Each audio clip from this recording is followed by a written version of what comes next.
My patient doesn't know who I really am. He knows me as Lily Anderson, his nurse. But my real name is Lily Thompson, daughter of the man he destroyed 10 years ago.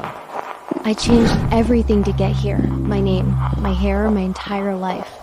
5 years building a fake identity, all to destroy Alexander Pierce. But after 3 weeks caring for him, I fell in love. And today he asked about my family. I lied, looking into his eyes. Now I don't know who I am anymore. Lily Anderson, the caring nurse? Or Lily Thompson, seeking revenge? Tell me where you're watching from.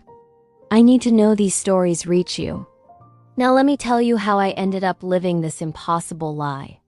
10 years ago, I was 16 years old when my entire world shattered into a million pieces on a cold winter night that changed everything forever. My father, David Thompson, was a brilliant software engineer with an incredible mind that could solve the most complex problems that left other people completely baffled and confused. He was the kind of man who could look at thousands of lines of code and see poetry in the logic, who could envision technology that would revolutionize healthcare and make the world genuinely better for millions of people.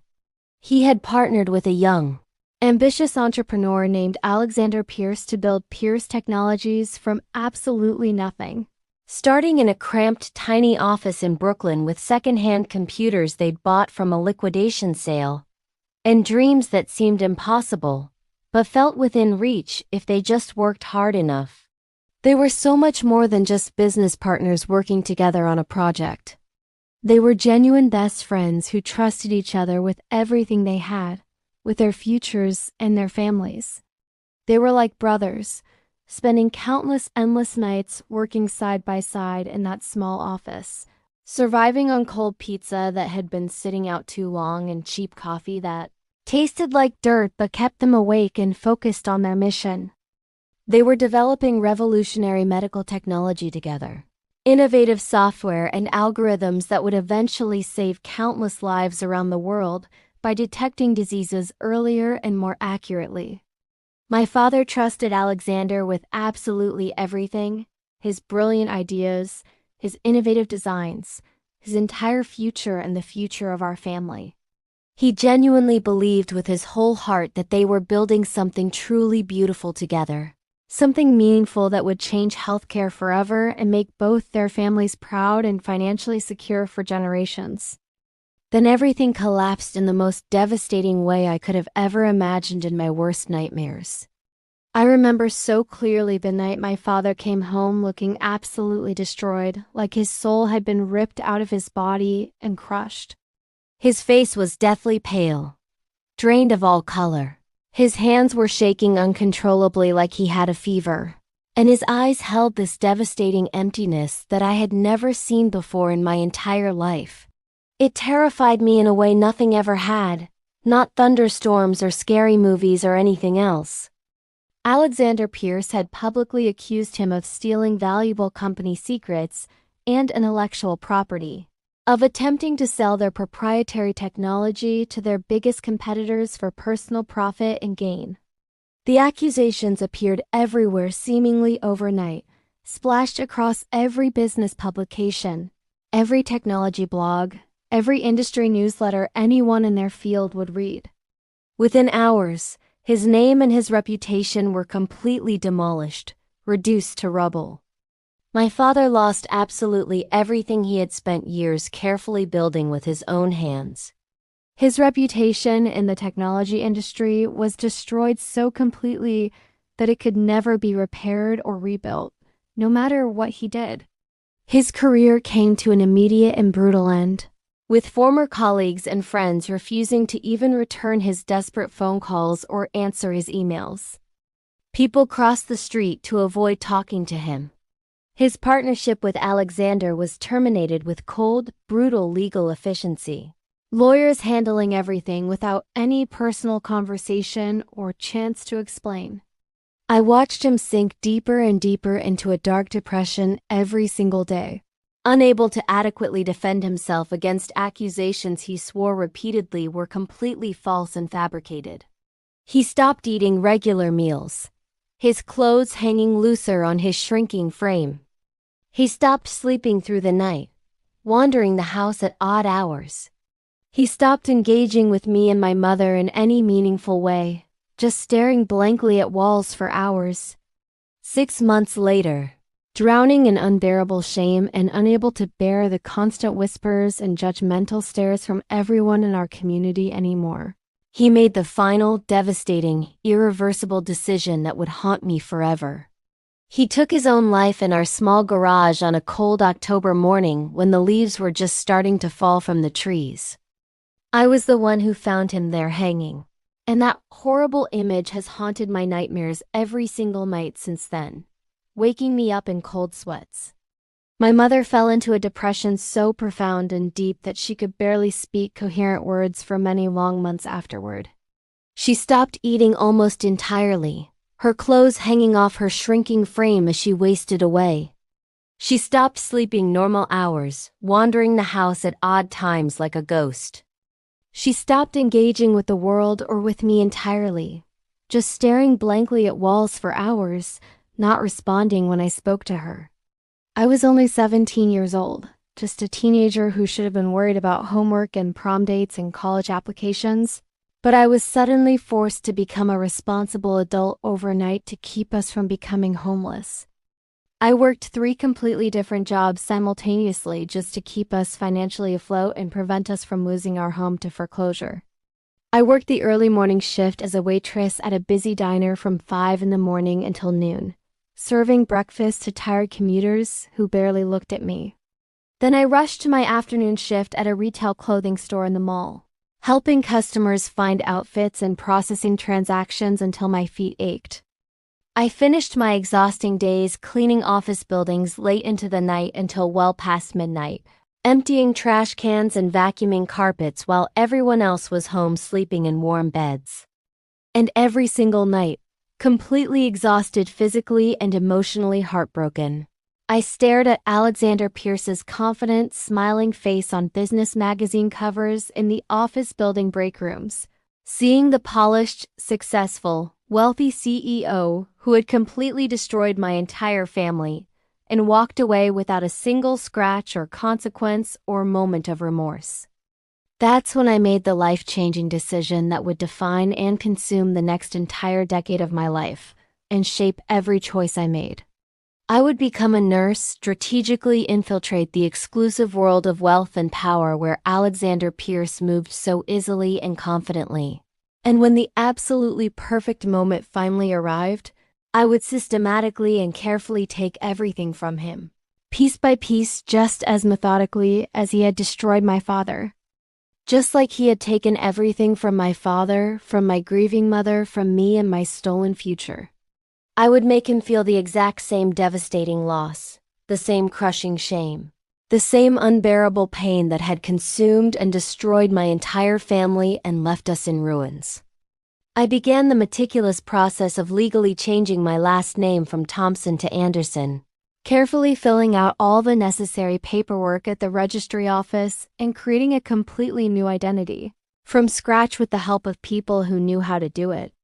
I cut my long, straight, blonde hair, which had reached my waist since childhood, hair my father used to braid to mid-back length, dyed it brown, leaving it slightly wavy, completely transforming my appearance so drastically that my old high school friends wouldn't recognize me on the street if they saw me. I trained myself methodically and carefully to speak with a slightly different vocal cadence, to move with completely different body language, to hold myself differently, to present myself as someone entirely new. I studied my own mannerisms obsessively in the mirror for countless hours, carefully eliminating anything that might seem even slightly familiar to someone who had known the old version of me years ago. I created an entire elaborate and detailed false history that would hold up under any kind of scrutiny or investigation by professionals. I built complete social media accounts going back 5 full years, posting regularly and consistently to create a believable and realistic timeline of a life I'd never actually lived in places I'd barely visited.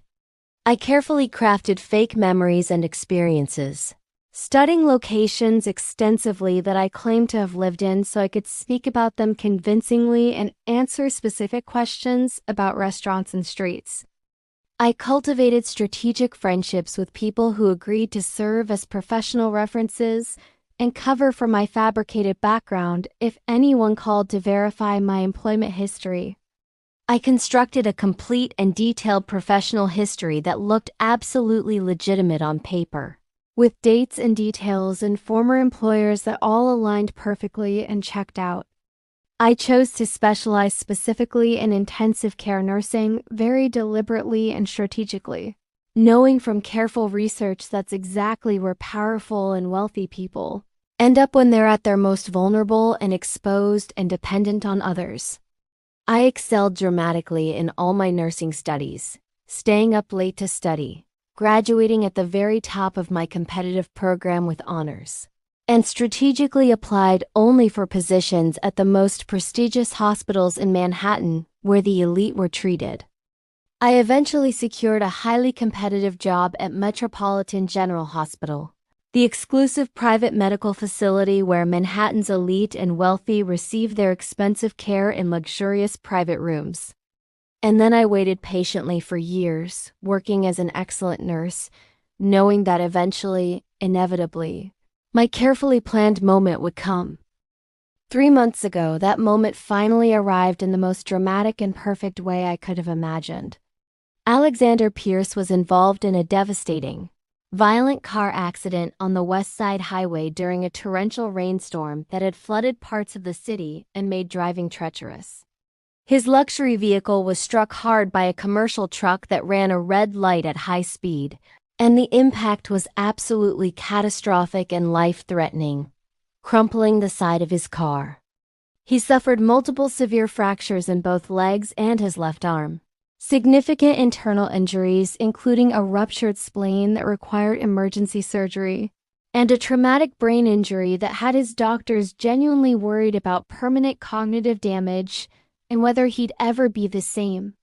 When the ambulance rushed him urgently into Metropolitan General's emergency room with sirens blaring loudly and paramedics shouting instructions, and I saw his name flash across the electronic patient board, my heart literally stopped beating for a moment. This was it. This was exactly what I'd been waiting for patiently for 5 long years.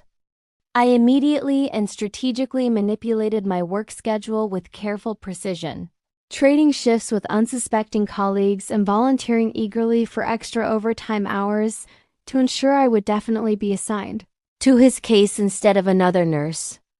I made absolutely certain that I became the one nurse who knew every single detail of his extensive medical chart better than anyone else on the entire hospital staff, who could anticipate every possible medical need before the doctors even asked for anything, who became completely indispensable to his entire care team. I studied his case obsessively every free moment I had, memorizing every medication and dosage, every vital sign, trend, and pattern, every potential complication or risk factor that might arise. When Alexander finally stabilized enough to be formally discharged from the hospital, but still required intensive 24/7 medical care and constant monitoring at home during his recovery, his efficient executive assistant began actively searching for qualified private nurses with excellent credentials and impeccable references. I had already positioned myself absolutely perfectly for this exact moment. My hospital supervisor recommended me without any hesitation, enthusiastically praising my exceptional skills and unwavering dedication to patient care in glowing terms. I made sure my name appeared at the very top of that recommendation list, highlighted and circled with glowing comments about my reliability. And just like that, after 5 long years of meticulous planning and patient waiting and preparation, I moved into Alexander Pierce's luxurious penthouse apartment overlooking Central Park. I walked through the door of my enemy's beautiful home carrying my carefully packed suitcase, my heart pounding. I suddenly had completely unrestricted access to absolutely everything I needed for my plan: his personal laptop computers, his confidential business files, his private medical information, his most vulnerable and unguarded moments when he was weak and dependent and couldn't hide behind his usual powerful persona. The revenge I'd planned carefully for half a decade was finally within my reach. Everything was going exactly according to my plan. The first week proceeded exactly as I had expected and mentally prepared for in my mind. Alexander was an extremely difficult and demanding patient, constantly frustrated by his severe physical limitations and his complete loss of control over his own body and life.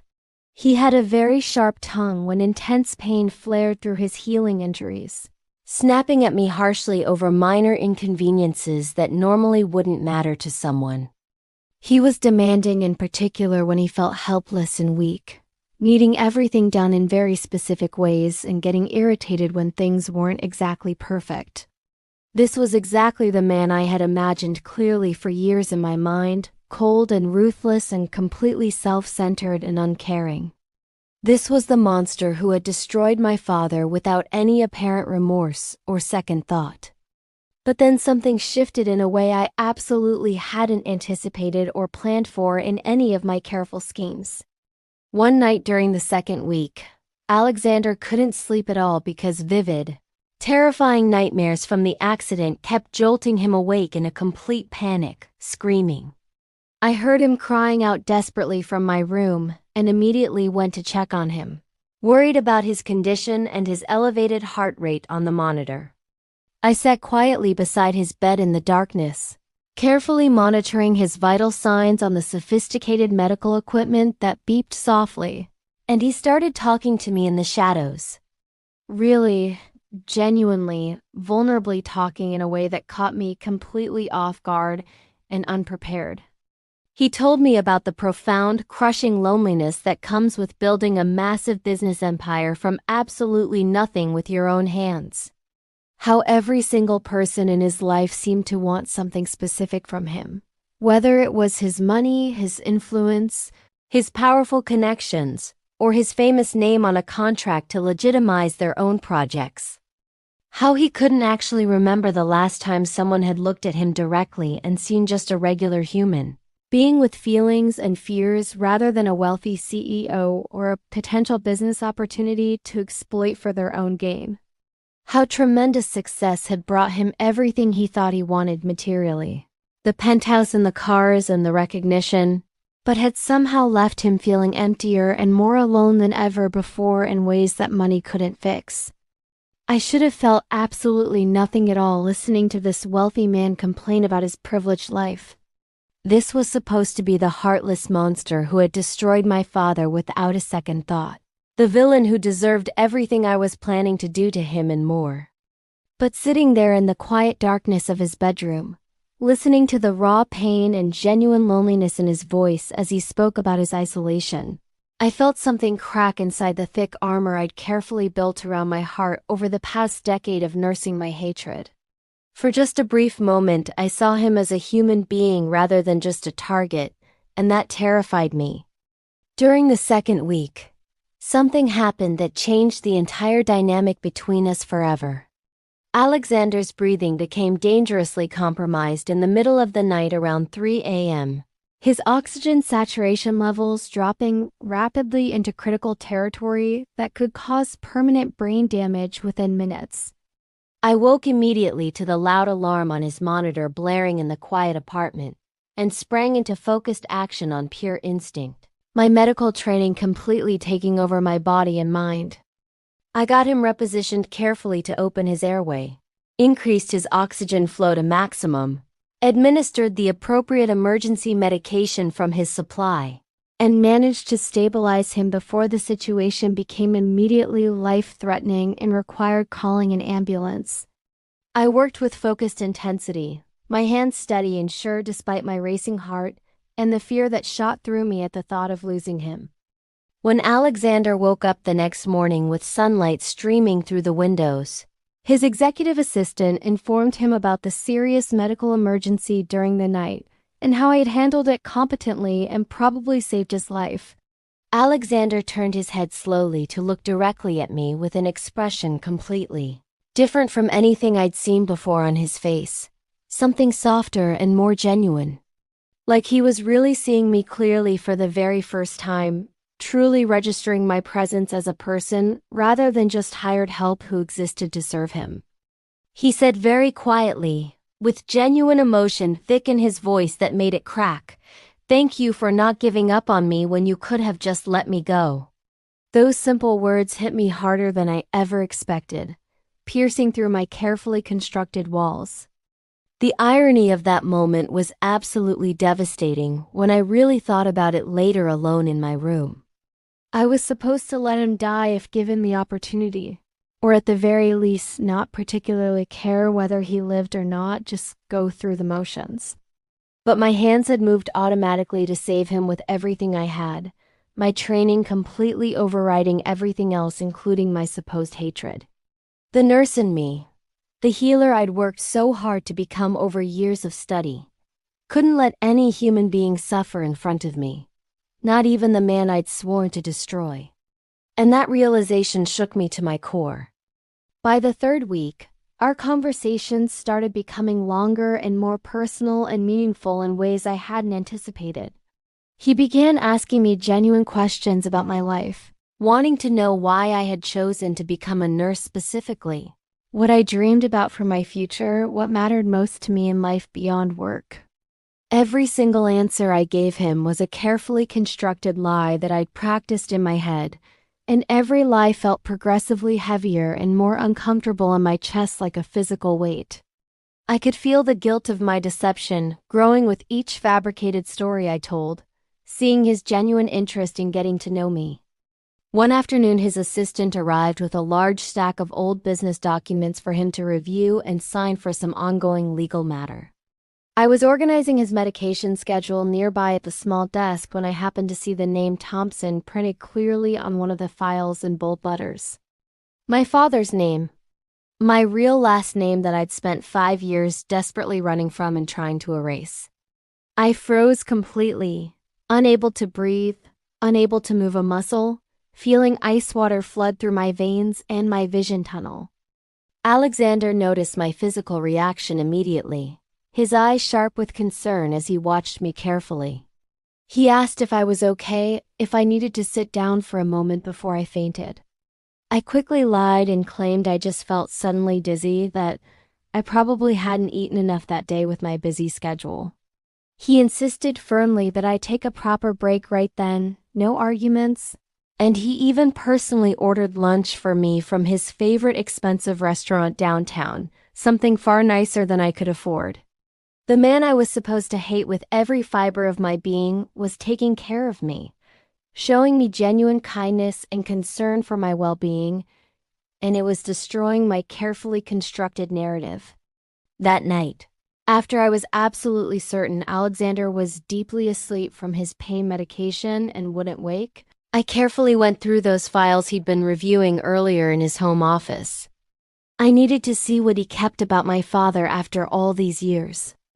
I needed to finally understand what had really happened 10 years ago from his perspective, to see the story from the other side. What I found in those confidential files completely shattered everything I had believed for an entire decade of my life. There were emails between my father and Alexander, dozens and dozens of them spanning months, and they weren't filled with accusations or anger like I'd expected to find. They were filled with concern and genuine worry and care between friends. Alexander had written multiple messages saying things like, "David, I know something is wrong with you lately. Please talk to me. Whatever it is, whatever you're going through, we can fix this together. You're my best friend and I'm here for you. I love you like a brother." I kept reading with trembling hands, my heart pounding loudly in my ears, scrolling through more and more emails with tears starting to form. My father had sent apologetic messages later, saying he'd made a terrible mistake that he deeply regretted, that he was so deeply sorry for betraying Alexander's trust, that he'd let someone pressure him into doing something he knew was wrong but felt he had no choice. Alexander had responded with compassion and understanding rather than anger, writing back, "You're my best friend and I forgive you completely. We'll get through this together like we always do because that's what brothers do." Then I found a final email from my father, one I had never seen before, one that made my blood run cold and my hands shake violently. It reads simply, "I'm sorry, Alex. I can't face what I've done to you in our friendship. Please take care of my family when I'm gone. Tell Lily I loved her." I found legal documents next, buried deeper in the files in a folder marked confidential. Official evidence showing that my father had indeed attempted to sell their proprietary technology to a direct competitor for a large sum of money, not because Alexander had somehow forced him out or betrayed him first like I'd been told, but because someone else had pressured him desperately with threats. Someone who had accumulated massive gambling debts at underground casinos and needed money immediately to pay dangerous people, regardless of the cost or consequences to anyone else. Someone who had manipulated my grieving father into making a devastating choice that would destroy everything he'd built. My uncle Marcus. My father's own brother, Marcus Thompson, who had always seemed so supportive and caring after the tragedy, who had helped raise me. He had systematically manipulated my father into betraying Alexander with lies and pressure. And when everything inevitably fell apart and the legal consequences came crashing down hard, he had simply let my father take all the blame alone while he disappeared. He had even carefully helped shape the narrative I'd believed my entire life, painting Alexander as the villain in a story where he was actually trying to be the hero and save his friend. I sat there in the darkness of Alexander's home office, watching the Manhattan lights twinkle outside the floor-to-ceiling windows, feeling my entire world collapse for the second time in my life. 10 years of burning hate, 10 years of careful planning, 10 years of consuming rage that had defined everything about who I'd become. All of it had been built on complete lies and manipulation. My father hadn't been an innocent victim of Alexander's corporate cruelty like I'd been told. He'd been a victim of his own shame and my uncle's manipulative greed and dangerous choices. And I'd been too young and too hurt to question the story I'd been fed. And Alexander Pierce, the man I had sworn to systematically destroy and make suffer, had actually tried desperately to save my father from himself. He had offered complete forgiveness, continued friendship, another chance to make things right and rebuild. My father had simply been too ashamed of his betrayal to accept that generous offer from his best friend. He'd chosen to end his life rather than face his mistakes and accept help and forgiveness. And I'd blamed the wrong person for 10 years. I stumbled to the bathroom feeling physically sick to my stomach. I looked at myself in the mirror under the harsh fluorescent lights and barely recognized the person staring back at me with hollow eyes. Blonde hair that wasn't mine, colored with box dye every few weeks to maintain the lie. A name that wasn't real, created through legal documents and deception. An entire mission based on complete misunderstandings and manufactured hatred that had consumed a decade. I genuinely didn't recognize the person I'd become in my quest for revenge. That's when I finally admitted to myself what I'd been desperately trying to deny for days now. I had fallen completely in love with Alexander Pierce. Not with the imaginary monster from my childhood nightmares that I'd built up in my mind, but with the real man I'd been living with and caring for. The one who was lonely despite his success, who had tried to save his best friend, who trusted me completely with his recovery and his vulnerability and his fears. The one who made me laugh with his dry humor and touched me gently when he thanked me for my care. The one who asked about my dreams and actually listened to my answers.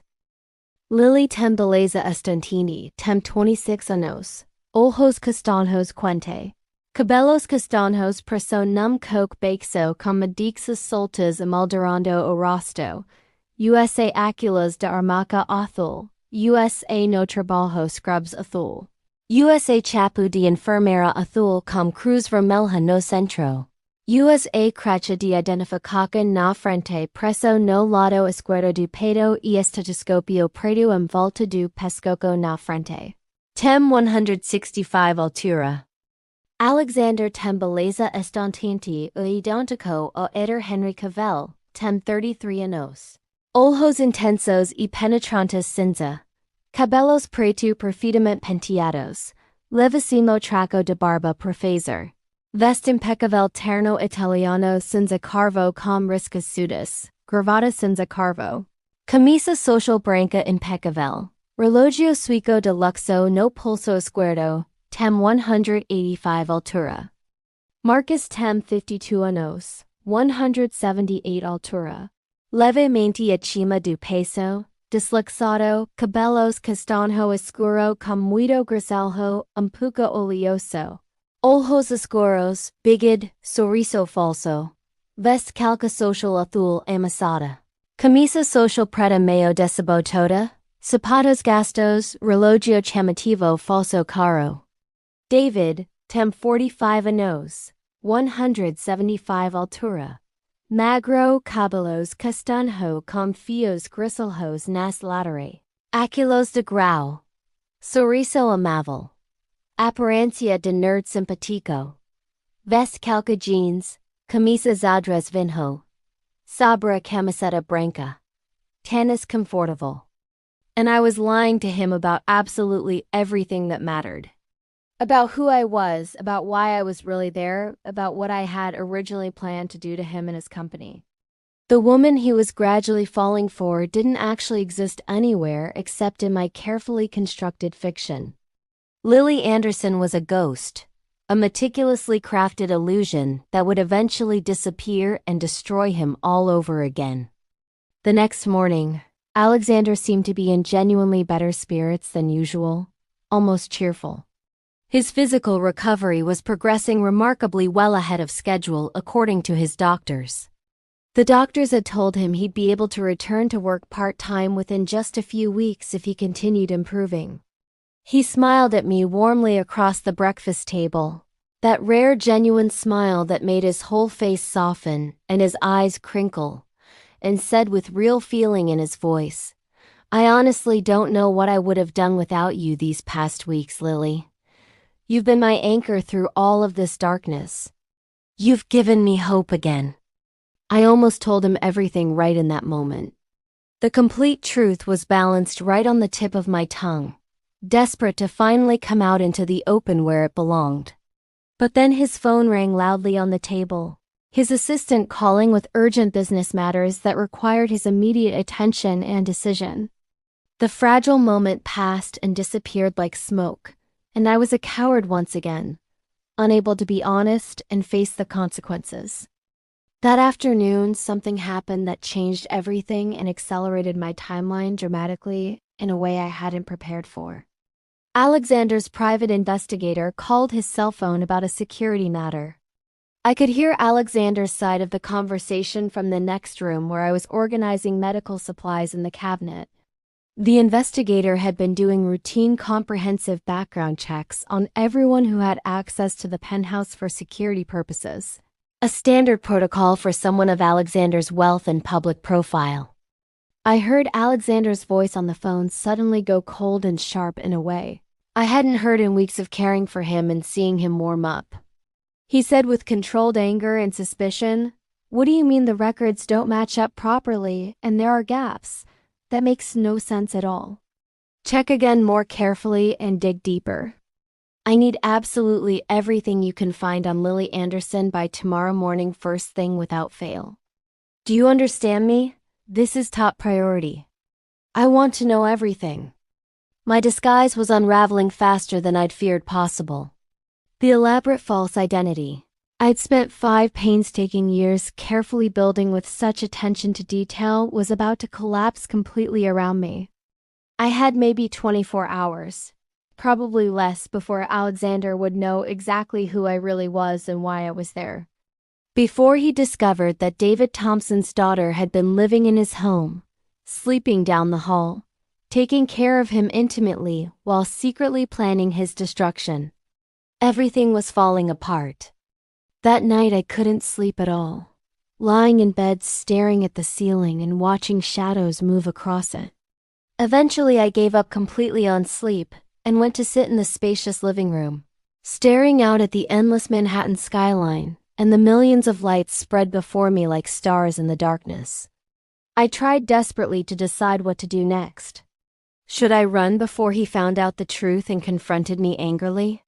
Should I tell him myself and try to explain everything and beg forgiveness? Should I pretend complete innocence when he inevitably confronted me with the evidence his investigator found? I heard quiet movement behind me and turned to see Alexander standing there in the doorway. He had gotten out of bed entirely on his own, something he very rarely did without assistance or his cane. He was definitely getting stronger each day, more independent. He walked slowly but steadily to where I sat and carefully lowered himself onto the luxurious leather couch beside me, close enough that I could feel the warmth radiating from him and smell his cologne. He didn't say anything for a long, heavy moment. He just sat there silently looking out at the city lights with me, both of us lost in our own complicated thoughts and fears. Finally, he spoke, his voice quiet but remarkably firm for someone still recovering from such severe injuries. "You look like someone carrying an impossible secret that's slowly destroying them from the inside. I see it in your eyes every day. The pain behind your smiles." I couldn't speak at all. My throat closed up completely, my voice disappearing entirely. He continued speaking gently into my silence. "I've learned something important these past weeks lying helpless in that bed depending on you for everything. When you're completely dependent on someone else for every basic need, when you can't hide behind your usual masks and defenses and walls, you start to really see people clearly for who they truly are. Not who they're pretending to be or trying to show you, but who they actually are underneath all the protective layers we all wear." He turned his head to look directly at me, then with an intensity that made my breath catch. And his storm gray eyes were impossibly gentle and understanding and knowing in the dim light from the city. "I see you, Lily. I really see you. I see the deep pain you're carrying around like a weight on your shoulders. I see how incredibly hard you try every single day to hide it from everyone around you, to be strong and professional. I see someone who saved my life even when maybe part of you didn't particularly want to, because you're fundamentally a good person despite whatever darkness you're struggling with inside." That's when I finally broke completely, all my walls crumbling. Tears I'd been holding back for weeks, maybe for years, started falling down my face, and I couldn't stop them no matter how hard I tried to maintain control. He reached over slowly and took my hand in his larger one, and I wanted desperately to pull away, but I couldn't make myself move even an inch. His touch felt like the only real, honest thing in my entire world of carefully constructed lies and deception. I whispered brokenly through my tears, "You don't really know me, Alexander. You don't know anything true about me at all. Everything is a lie." He smiled sadly, gently squeezing my hand in comfort, and said, "Then tell me the truth right now. Tell me who you really are. Not the perfect professional nurse, not the careful caregiver who never makes mistakes. Tell me about the real woman who sits awake at 3 a.m. looking absolutely haunted by something terrible from her past. I want to know her. The real you." I almost did it. God help me. I almost told him everything right then and there, opened my mouth to confess. But at that exact moment, my phone rang loudly, completely shattering the intimate moment between us like breaking glass. I looked at the screen and my blood went cold. It was my Uncle Marcus calling. I hadn't spoken to him in months, not since I'd started this mission, and stopped returning his increasingly aggressive messages.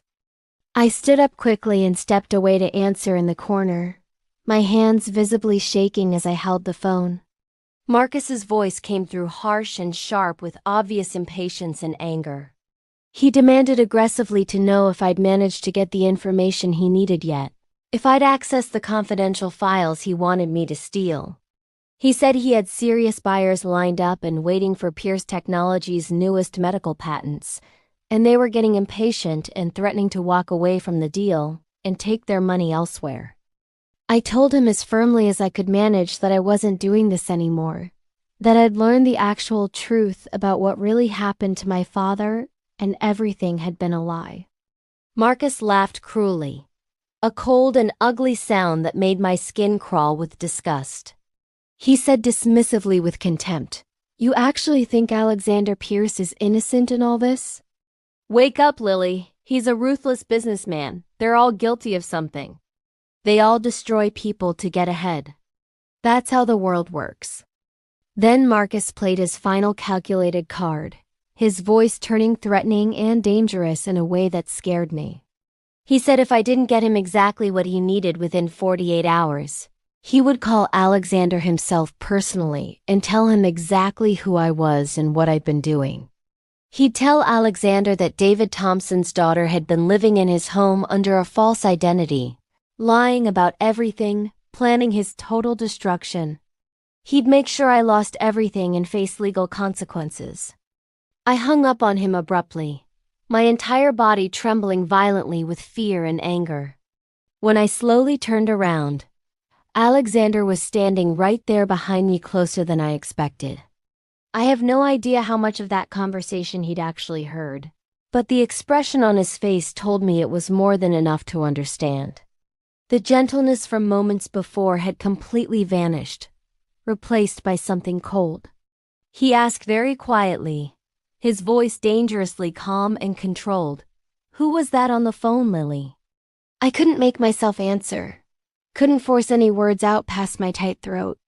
He asked again, louder and harder this time with steel in his voice. "Who was that? And why did he call you Thompson instead of Anderson? Who are you really?" The lies were finally over. I couldn't run anymore, couldn't hide anymore from the truth that was destroying me. I looked directly at the man I'd fallen completely in love with and forced myself to say the words that would destroy everything between us forever. "My name isn't actually Lily Anderson.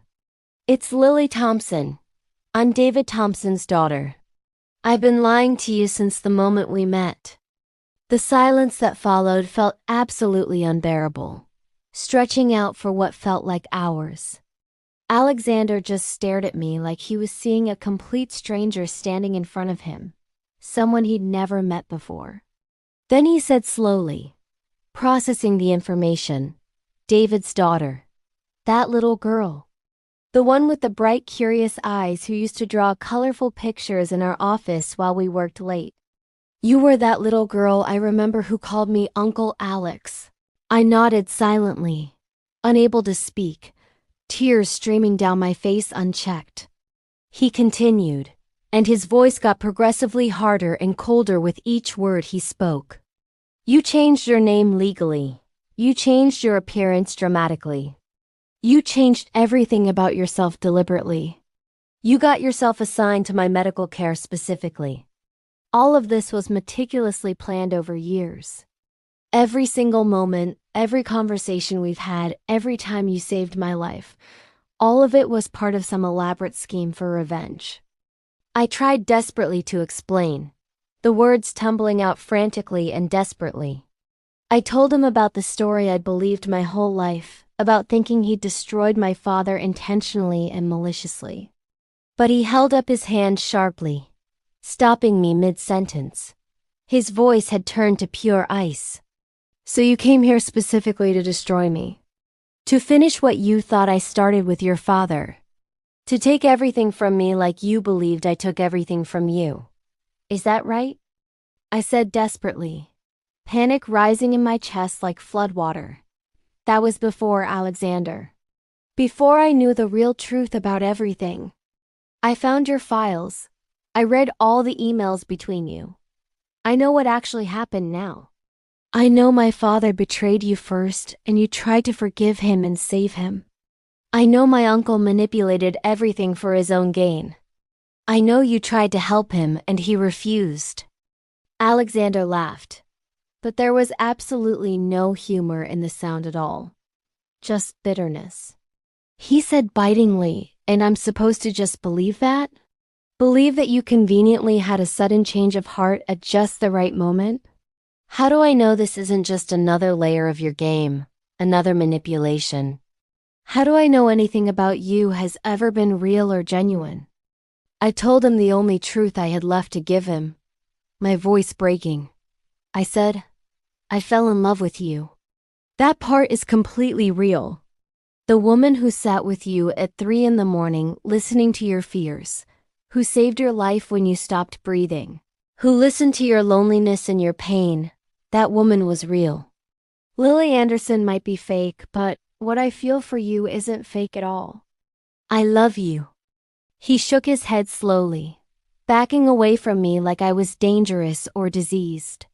He said, his voice full of pain and betrayal, I don't even know what love means to you anymore. Love that's built entirely on lies and deception? Love that started as a revenge plot to destroy me? You looked at me every single day knowing you were deceiving me about everything, lying with every breath. That's not love, Lily. That's just cruelty dressed up as care. I had absolutely no defense because he was completely right in every way. I had been cruel to him, even if I hadn't meant to be cruel by the end. I asked him quietly what he wanted me to do now. He said, his voice completely empty and distant, I want you to leave. Pack your things and get out of my home immediately. I don't want to see you here when I wake up tomorrow morning. I went to my room and mechanically packed my small bag, the same one I'd arrived with weeks ago. 5 years of meticulous planning. 3 weeks of living an elaborate lie, all ending with me carrying one suitcase out of a penthouse at 4 a.m. into the darkness. Everything I'd worked for, gone in an instant because of my own choices and lies. Before I left, I sat down at his kitchen table and wrote him a long letter with shaking hands, tears falling on the paper. I told him everything, the complete unfiltered truth about my life and my pain. I included copies of all the documents I'd found about my father and my uncle Marcus and the real story. I confessed every lie I'd told, every manipulation I'd planned, every single moment I'd almost told the truth but chosen to stay silent instead out of fear and cowardice. I ended the letter with the only words that really mattered anymore to me. I wrote, you asked if anything about me was real. This is real. I love you more than I've ever loved anyone in my life. Not the version of you I imagined as a monster in my nightmares, but the real man you actually are. I'm sorry I couldn't love you honestly from the very beginning. I'm sorry for everything I've done to hurt you. I understand if you never forgive me. I wouldn't forgive me either. I'll carry this guilt forever. I left the letter on the kitchen counter where he'd find it and walked out the door into the early morning darkness and cold. I didn't look back because I knew if I did, I'd completely break down right there in the hallway. If I had looked back, I would have seen Alexander standing silently in the shadows of the hallway, watching me leave with an unreadable expression on his face, holding himself up against the wall. I went back to my small apartment in Brooklyn, the real one I kept all these years as a safety net. I sat on my bed surrounded by old photos of my father, pictures from happier times before everything fell apart and our lives were destroyed, and I cried until I had absolutely nothing left inside me.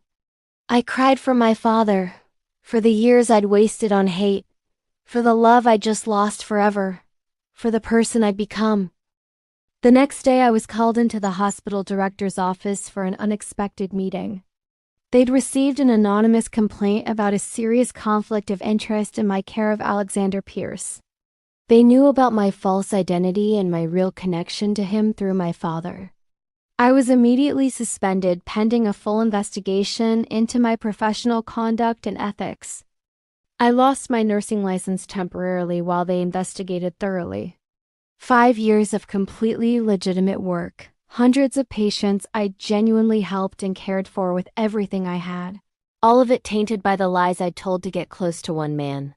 I deserved every consequence that came. I deserved all of it and more. My uncle Marcus called again soon after, absolutely furious that I'd somehow ruined his plans for profit from the stolen patents. He threatened to sue me, to destroy what little reputation I had left in the medical community and make sure I never worked again. I told him very calmly to do whatever he wanted. I was completely done being manipulated by him or anyone else ever again. I blocked his number. 2 weeks passed slowly, each day feeling like a year.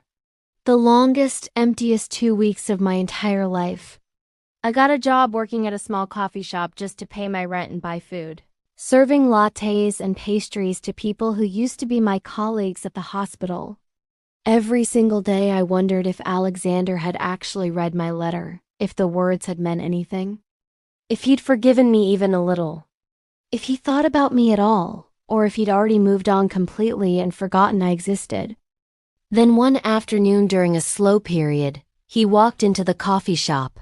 He looked completely recovered, strong and commanding in an expensive business suit. But his eyes when they met mine across the counter were complicated, layered with emotions I couldn't fully read or understand in that moment. He ordered a simple coffee quietly and asked if I had time to talk for a few minutes when I had a break. My hands shook badly as I made his drink, nearly spilling it twice and having to start over. When my break finally came, we sat at a corner table far from the other customers, tension thick between us. Alexander spoke first, his voice measured and careful. He said he'd read my letter at least 20 times, studying every word I'd written.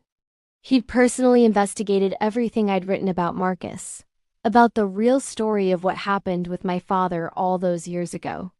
He'd hired lawyers and investigators. He'd found concrete proof that everything I'd discovered was completely true and accurate. The emails, the manipulation, all of it.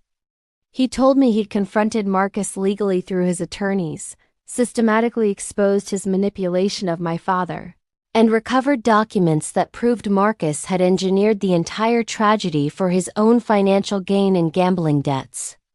Marcus was now facing serious fraud charges and would likely go to prison for years. Justice for my father finally after 10 long years of his name being destroyed. Then Alexander looked at me, really looked at me with those gray eyes, and said something I hadn't expected. I understand why you did what you did, Lily. You were just a child who lost her father to lies and manipulation. You built your whole adult life around avenging him because no one else would. I honestly can't say I wouldn't have done something similar in your position if I'd lost my father that way and believed what you believed. But then his expression hardened slightly and I saw the pain still there. He continued carefully, understanding your reasons doesn't mean I'm not hurt by what you did to me. You lied to me every single day for weeks. You made me fall in love with someone who didn't actually exist except in your mind. That pain is very real for me, even if your reasons were valid and understandable. I told him I knew that I understood completely and didn't expect forgiveness. I told him I'd spent every day since leaving trying desperately to figure out who I really was underneath all the lies I'd constructed. Not Lily Anderson the fake nurse, not Lily Thompson the vengeful daughter. Just Lily, a flawed woman who made terrible mistakes, but was genuinely trying to become better and face what she'd done. Alexander was quiet for a long moment, considering carefully, watching people pass by the window. Then he asked the question I'd been terrified to answer honestly. He said, "When you saved my life that first night, when my breathing stopped and you jumped to action so fast, was that real? Did you save me because you're a trained nurse who can't let anyone die? Or because you'd already started to care about me specifically as a person beyond your plan?" I answered with complete honesty, knowing this was my last chance at truth between us, and maybe my only chance at any kind of redemption. I told him I saved him because I'm a nurse and my training took over automatically when I heard the alarm. I couldn't let anyone die in front of me. It's against everything I am. But I was terrified afterward because I realized I desperately wanted him to live. Not for revenge, not for any plan I had. I wanted him to live because even then, after just days, I was starting to see him as a real human being I cared about deeply and couldn't imagine losing. He reached slowly across the small table and took my hand gently. The first time he'd touched me since that devastating night. He said quietly, looking down at our joined hands, "I want to try. Lily, I don't know if I can fully trust you again after everything that happened. I don't know if we can build something real and lasting from such broken pieces and lies. But I want to try. Because despite everything that happened, despite all the lies and pain, I still love you. I love the real you underneath everything." I asked him through tears why he would possibly give me another chance after everything I'd done to hurt him and betray his trust. He smiled sadly and said, "Because the woman who sat with me at 3 a.m, listening to my fears, was real. The woman who saved my life was real. The woman who cried reading my emails with your father was real. And I fell in love with her, whoever she really is underneath all the lies and pain and hurt. I want to know that woman, the real Lily." We didn't rush anything at all after that. We started over completely, slowly and carefully, like strangers learning each other. Coffee dates where I told him real stories about my childhood, my father's laugh, my genuine grief, and how it shaped everything I became. Long walks through Central Park where he told me about his loneliness at the top, his regrets about how things ended with my dad, his own pain and struggles with trust and connection. I eventually got my nursing license back after the investigation officially cleared me of any professional misconduct. The board understood I'd never actually compromised patient care despite my personal deception and lies. Alexander even wrote a detailed letter strongly supporting my reinstatement, speaking to my character and abilities as a nurse and the care I provided. I started working at a different hospital with no conflicts of interest this time, starting fresh. I was just Lily Thompson again, using my real name proudly for the first time in years, living my real life finally. It felt like being able to breathe properly after years of holding my breath underwater, like coming up for air. 4 months after that difficult conversation in the coffee shop, Alexander asked me to come to his office at Pierce Technologies. He said he wanted to show me something important that he'd been working on in secret. He took me to a completely new wing of the building I'd never seen before, still under construction. Glass doors opened to reveal a beautiful state-of-the-art medical research facility with the latest equipment and technology. He said with quiet pride and emotion, "This is the Thompson Pierce Medical Innovation Center, named after your father and me. The partnership that should have been, the partnership that still matters today and will save lives." Alexander explained that the technology my father had helped create all those years ago was now saving lives every single day all around the world in hospitals everywhere. He wanted to honor that contribution properly, to make sure my father's legacy was innovation and hope and healing, not shame and tragedy and loss. He wanted the world to remember David Thompson as a brilliant man who made mistakes but created something beautiful. I started crying right there in the hallway, completely overwhelmed by the gesture and what it meant. Alexander pulled me into his arms and held me tight while I let me grieve properly for the first time in 10 years. Grieve for my father, for the wasted years I'd lost to hate, for all the pain everyone had carried unnecessarily because of lies and misunderstanding. When I could finally speak again through my tears, I thanked him from the bottom of my heart. He shook his head firmly and said, "I'm not doing this for you, Lily. I'm doing it because it's right. Your father was my best friend. He made a terrible mistake, but he didn't deserve what happened to him afterward. And neither did you. You were just a kid who lost her dad." 6 months after that, Alexander took me to the Brooklyn Bridge at sunset, the sky painted orange and pink. The same bridge I used to walk across as an angry teenager, dreaming of revenge and destruction and making Alexander suffer. Now I stood there with him, dreaming of something completely different. A real future built on truth and trust. He said he'd spent months thinking deeply about trust and forgiveness and second chances and what really matters. He said he'd realized that everyone carries secrets and pain and regrets from their past. What really matters most is what we choose to do when the truth finally surfaces, whether we choose love or hate, forgiveness or revenge, growth or stagnation. Then he got down on one knee right there on the bridge with tourists taking pictures all around us, the city behind him. He said, "I don't want to love who you pretended to be, Lily.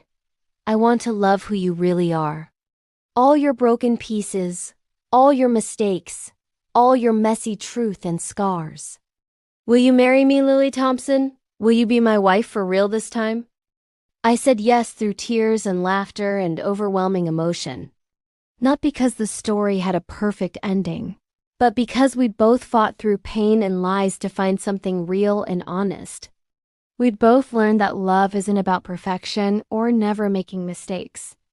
It's about choosing someone even when you know all their flaws and scars and choosing them anyway every single day. Today, I'm Lily Thompson Pierce. I work as a nurse at a hospital I love, helping patients every single day and making a real difference in their lives. I'm married to a man who knows every truth about me, every mistake I've made, every lie I told, and loves me anyway. We visit my father's grave together regularly and tell him about the medical center saving lives in his name, honoring his memory the right way finally. I spent 10 years living a lie, believing a false story, carrying hate that was never mine to carry in the first place. But sometimes the wrong path leads us exactly where we need to be in the end. Sometimes the person we set out to destroy becomes the person who saves us. Not from them, but from ourselves and our own demons and our own pain and darkness. That's what real love is. Not pretending to be perfect, but being brave enough to be completely, messily, beautifully real with another person and trusting them with your truth. If this story touched your heart in any way, please leave a comment below. Tell me about a time when the truth changed everything for you. When honesty saved a relationship, or when a lie almost destroyed one you cared about. Sometimes we all need to be reminded that forgiveness is possible, that second chances exist, and that love can survive even the deepest betrayals if both people are willing to fight for it and choose vulnerability over protection. Share this story with someone who needs hope today, someone who's struggling with their own pain or lies. Subscribe to Dramora Stories for more tales about love, redemption, and the courage to be real in a world that often rewards pretending. Thank you so much for spending these 50 minutes with me today. Your support means absolutely everything to me and keeps these stories coming. I'll see you in the next story. Until then, remember that it's never too late to choose truth over lies, love over hate, and forgiveness over revenge. The path to healing starts with honesty, even when it's terrifying.